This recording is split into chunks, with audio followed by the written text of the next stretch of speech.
Welcome to The Explainer. Today, we're bringing you a book summary review of a truly essential text, Drawdown, edited by Paul Hawken. Reviewers and analysts are literally calling this the most comprehensive plan ever proposed to reverse global warming. I mean, if you've ever felt completely overwhelmed by the sheer scale of the climate issue, or if you've ever caught yourself wondering, is my paper straw actually making a dent? Well, you're in the right place. This isn't just another depressing list of what humanity is doing wrong. It's a meticulously researched, highly detailed action plan. And honestly, the best part? The solutions inside this book completely defy conventional wisdom. So stick around, because over the next few minutes, we're going to uncover some insights that will entirely change how you view our climate future. Let's quickly look at how we're going to break this down today. First, we'll look at the foundation of the Climate Action Plan. Then, we'll define our core goal. What is Drawdown? Third, we'll explore the 100 societal-level solutions. Fourth, we'll step beyond the book to see where all this data lives. And finally, we'll wrap up with why this roadmap serves as a blueprint for hope. Okay, let's kick things off with Section 1, the Climate Action Plan, building a roadmap to reverse global warming. You know, it is incredibly refreshing to look at source material that is actually proactive. This book isn't just one person sitting in a room with a theory. No, it represents a massive international collaboration. We're talking about over 200 expert researchers, international scientists, economists, and policy experts from 22 different countries.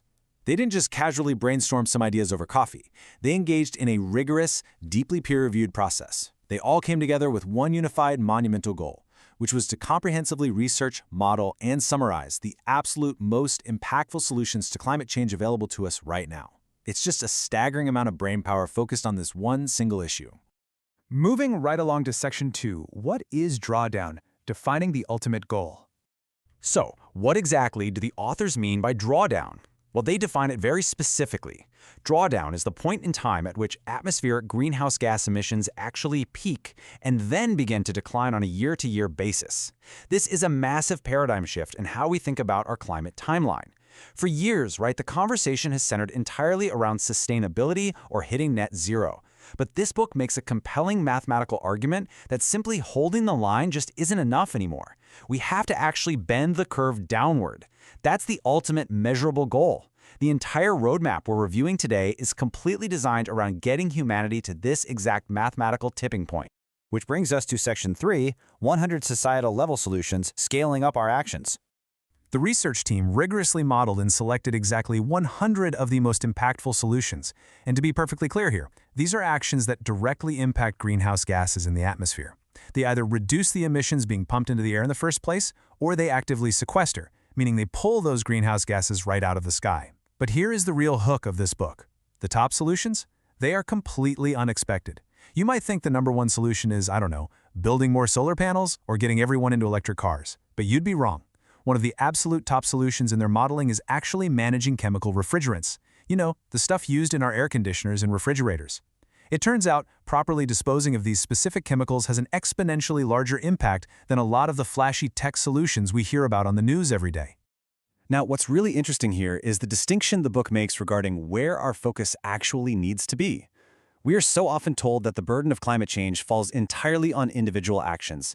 Things like changing your light bulbs at home, taking shorter showers, maybe eating a few more vegetables. And hey, while those are obviously valuable habits, Drawdown shifts the focus entirely toward massive, macro-level societal shifts. We're talking about huge infrastructure changes like widespread solar power, onshore wind turbines, and large-scale global reforestation. The source material really emphasizes that fixing a systemic global issue requires implementation on a massive societal scale. It basically takes that disproportionate pressure off the individual consumer and places it right where it belongs, on required systemic economic and policy shifts. And the way the authors break down these macro-level solutions is truly revolutionary. Each of the 100 solutions gets a dedicated explanation in the book, outlining exactly how it works and backing the whole thing up with hard math. They rank and measure each solution based on 4 things: the extent of implementation required, the projected CO2 reduction, the projected upfront cost to make it happen, and finally, the expected net savings. This data-driven approach is an absolute masterstroke. Why? Because it means the book speaks the language of economists and politicians, not just environmentalists. By mapping upfront costs directly against net savings, it transforms what's usually a moral argument into a brilliant financial one. Now, when the researchers calculated those projected reductions in CO2 or CO2 equivalent emissions, they didn't just leave it open-ended. They modeled everything out to a very specific target year, 2050. And it's really important to realize that 2050 isn't some abstract, distant sci-fi future anymore. It's a concrete window that is rapidly approaching.